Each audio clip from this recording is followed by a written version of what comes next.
Hello friends, welcome to my channel. দেশ এবং দেশের বাইরে থেকে যারা আজকে আমার ভিডিওটি কন্টিনিউ করছেন প্রত্যেকে আমার চ্যানেলে সুস্বাগতম। তো ফ্রেন্ডস, ছাদ বাগানে আমাদের প্রত্যেক বাগানীদের একটি মাথা ব্যথার কারণ হচ্ছে গাছের ছত্রাক লাগা।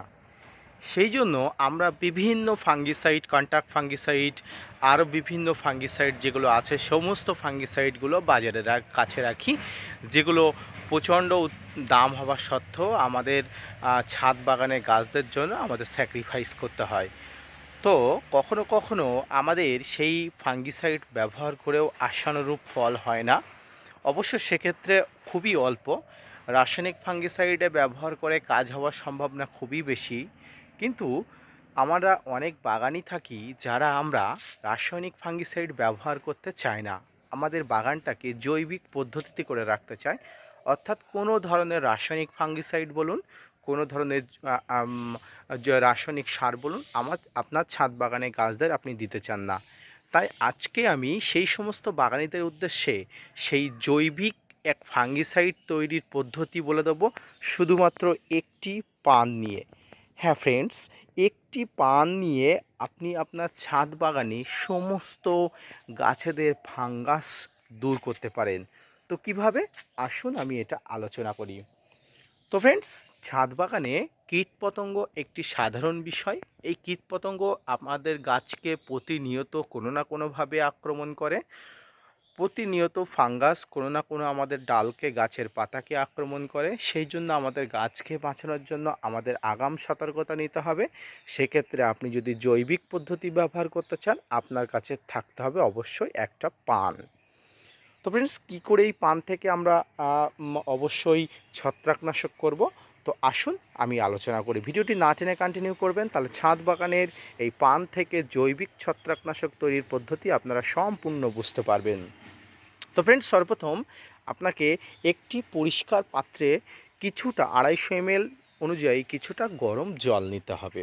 ফুটন্ত জল, যেটা অবশ্যই ফুটন্ত জল। সেই ফুটন্ত জলের মধ্যে এই যে পান পাতাটি, এই পান পাতাটি অবশ্যই ডুবিয়ে দিতে হবে। বা আপনি এই পান পাতাটি গরম জলে দিয়ে জলটিকে ফুটিয়ে নিতে পারেন। আপনার যে কোনোভাবেই খুশি, অবশ্যই আপনি ফুটন্ত জল আগে করে পান পাতাটি ডুবিয়ে দিতে পারেন, ডুবিয়ে রাখতে পারেন। অথবা আপনি যখন উনুনে বা আপনি আঁচে যখন জলটি গরম করবেন, তার মধ্যেই পান পাতাটি অবশ্যই দিয়ে দিতে পারেন। এবারে এই পান পাতার যে মিশ্রণটি আপনারা বার হচ্ছে, অর্থাৎ যে আপনি যে ফুটন্ত জলে বলুন বা জলটা নামিয়ে দিয়ে দিলেন, এই পান পাতা থেকে দেখবেন ওই ফুটন্ত জলের মধ্যে একটা নির্যাস বার হবে। কারণ যে কোনো গাছের পাতা থেকে নির্যাস বার হতে গেলে গরম জল খুব প্রয়োজনীয়। সেক্ষেত্রে দেখবেন একটা নির্যাস বার হলো। এবারে ওই যে নির্যাস তরলটি বার হলো, ওই নির্যাস তরলের মধ্যে কিছুটা পরিমাণ ভিনিগার নিতে হবে। আপনারা সবাই ভিনিগার কি অবশ্যই জানেন। ভিনিগার নিতে হবেন।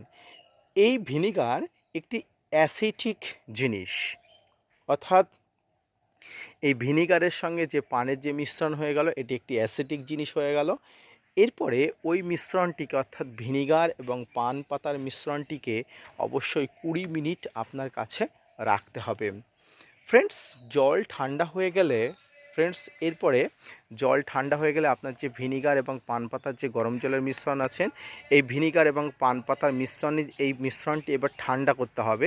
এবার ঠান্ডা হয়ে গেলে আপনার কাছে যে অ্যালোভেরা আপনার বাড়িতে থাকে, আপনার ছাদ বাগানীদের অবশ্যই চেনে অ্যালোভেরা কী। এই অ্যালোভেরার জেল আপনার ওই জলের মধ্যে কিছুটা নিতে হবে।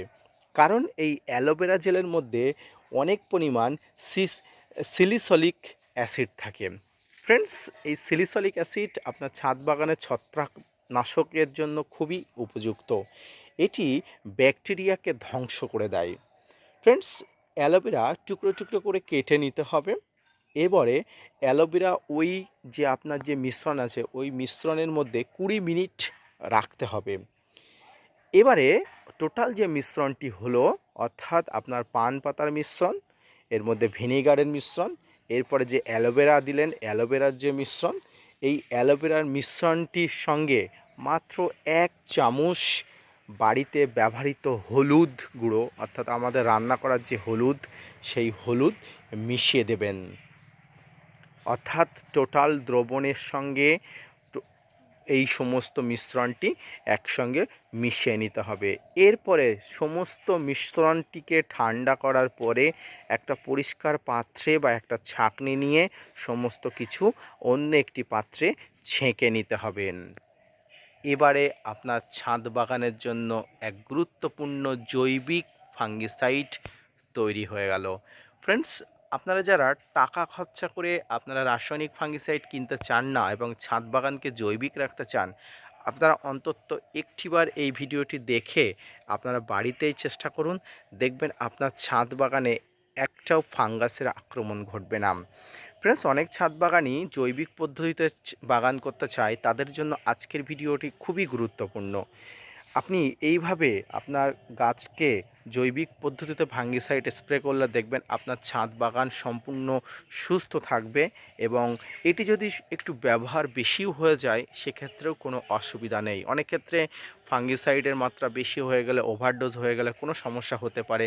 সেক্ষেত্রে আপনার যদি এই জৈবিক ফাঙ্গিসাইড যদি একটু বেশি পরিমাণও হয়ে যায়, মাত্রা অতিরিক্ত হয়ে যায়, সেক্ষেত্রে কোনো রকম অসুবিধা নেই। টোটাল এই মিশ্রণটিকে আপনি দিতে পারেন এবং এক্ষেত্রে একটা জিনিস আপনাকে বলবো, এই মিশ্রণটি কখনো স্টোর করে রাখা যাবে না। অর্থাৎ আপনি করে রাখলেন, আপনি 1 সপ্তাহ 10 দিন পরে ব্যবহার করবেন, এমনটি হবে না। ফ্রেন্ডস, আপনারা যেদিন করবেন সেই দিনে আপনার গাছকে দিয়ে দেবেন, কারণ এই যে মিশ্রণটি আছে বিভিন্ন মিশ্রণের সঙ্গে প্রতিক্রিয়া হয়ে অন্য কিছু তৈরি হয়ে যেতে পারে। তাই আপনারা যেদিন করবেন আপনার ছাদ বাগানের প্রয়োজন অনুযায়ী সেই দিনে আপনার সমস্ত গাছটিকে দিয়ে দেবেন। অর্থাৎ ফ্রেন্ডস, একটিমাত্র পান পাতা দিয়ে আপনার ছাদ বাগানে জৈবিক পদ্ধতিতে সমস্ত ফাঙ্গাসের আক্রমণকে দূর করা যাবে। তো ফ্রেন্ডস, আজকের এই ভিডিওটি যদি ইনফরমেটিভ বলে মনে হয়, আপনার কাছে একটা বার্তা গিয়ে থাকে বলে মনে হয়, অবশ্যই আমার চ্যানেলটাকে সাবস্ক্রাইব করে চ্যানেলের পাশে থাকবেন। আপনাদের জন্য প্রতিনিয়ত নিত্য নতুন ভিডিও আনি। আপনি যদি মোটিভেট করেন তো ভিডিও বানাতে আগ্রহী হই এবং প্রতিদিন ভিডিও আনতে উৎসাহী হই। তো ফিরে আসছি নতুন কোনো ভিডিও নিয়ে, ততক্ষণ সঙ্গে থাকবেন। আর হ্যাঁ, অবশ্যই ছাদ বাগানে জৈবিক কীটনাশক এবং জৈবিক ফাঙ্গিসাইড তৈরির জন্য পানের ব্যবহার গুরুত্বপূর্ণ, এ বিষয়টা অবশ্যই ভুলবেন না। ধন্যবাদ, ফিরে আসছি নতুন কোনো ভিডিও নিয়ে।